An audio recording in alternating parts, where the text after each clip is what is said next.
कहता हूँ कि बसंत पंचमी आप सबके लिए शिक्षा के क्षेत्र में एक क्रांति लेकर आए, आपको हर चीज में माँ शारदे सफल बनाए, माँ सरस्वती का आपका आशीर्वाद बना रहे।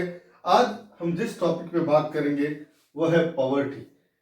पॉवर्टी एक बर्निंग प्रॉब्लम है इंडिया की। पॉवर्टी के रीजन क्या है, पॉवर्टी को डिक्लाइन करने के लिए गवर्नमेंट ने कौन कौन से स्टेप उठाए, हम इस वीडियो में इसी टॉपिक्स पर डिस्कशन करेंगे।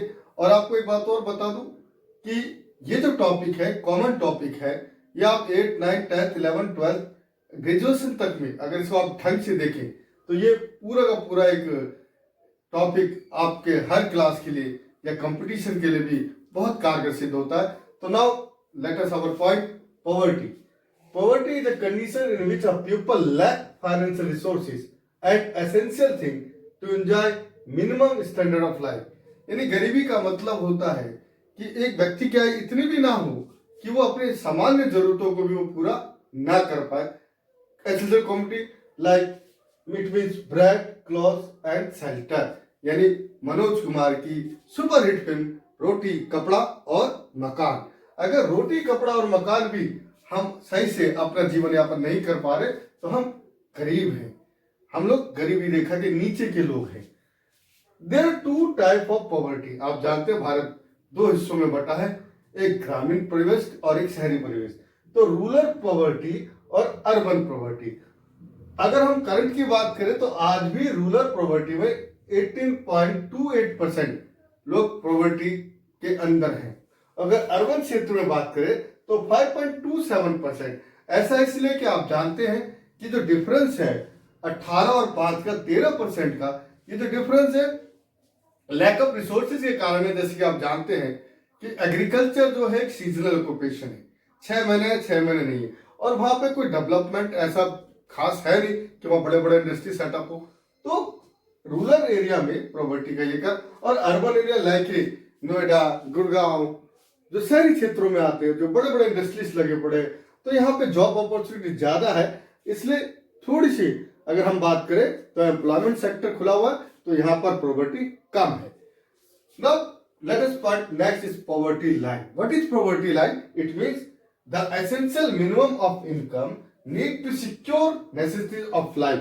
यानी जो आपकी बिल्कुल मूलभूत आवश्यकता है, जो आय वो भी जो पूरा कर पा रही हो, उससे आपकी मूलभूत आवश्यकता है, तो आप गरीबी रेखा के नीचे जीवन यापन करते हैं।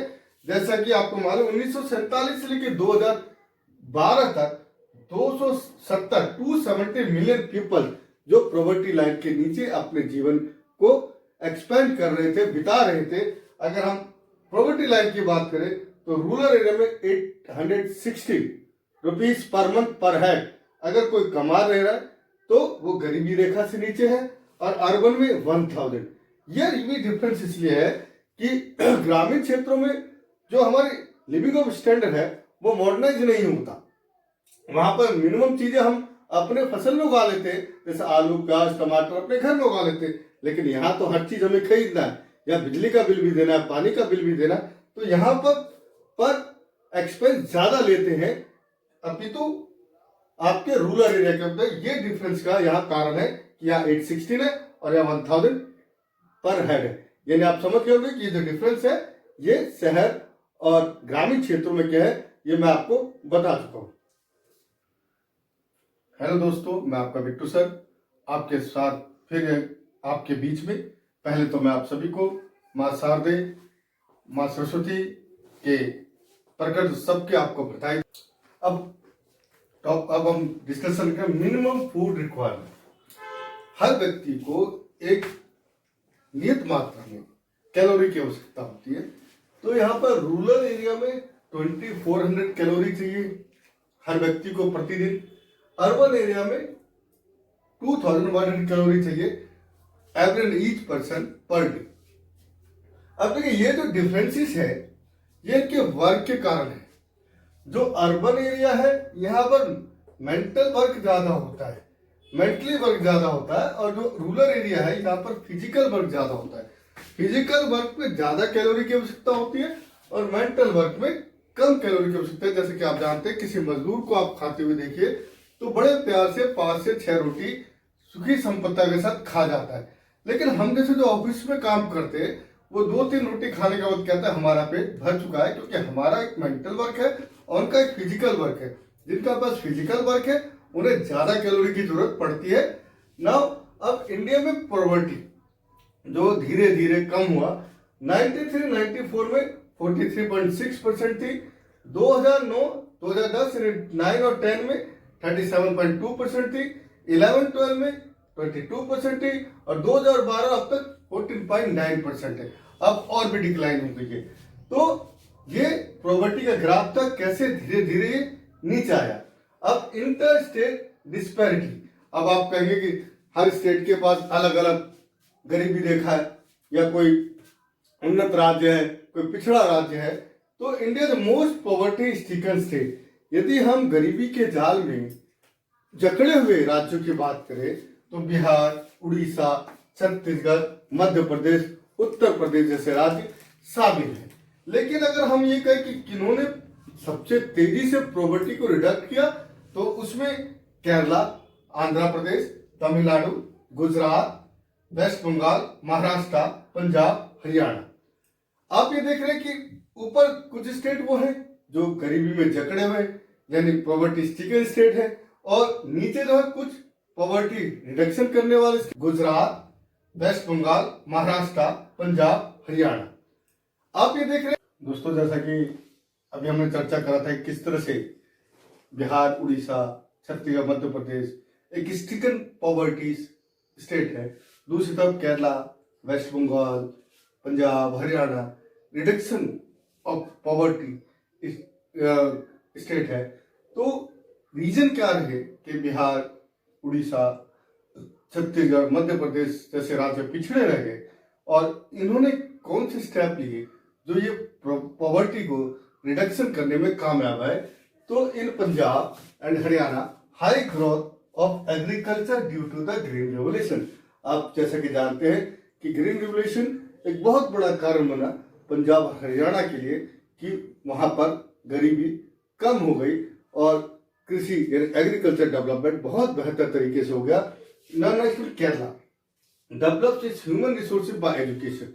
आप देखिए साउथ में ज्यादातर महिलाएं, सब महिलाएं पढ़ी लिखी होती है। अगर आप अपनी दिल्ली के किसी भी हॉस्पिटल में चले तो नर्सिंग स्टाफ सबसे ज्यादा आपको केरला की साइड की मिलेंगी, क्योंकि उन्होंने ह्यूमन रिसोर्सेज डेवलपमेंट एजुकेशन के द्वारा किया और गरीबी पर रोक लगाने में कामयाबी हासिल करी। Now Gujarat and Maharashtra boost economic like manufacturing goods service.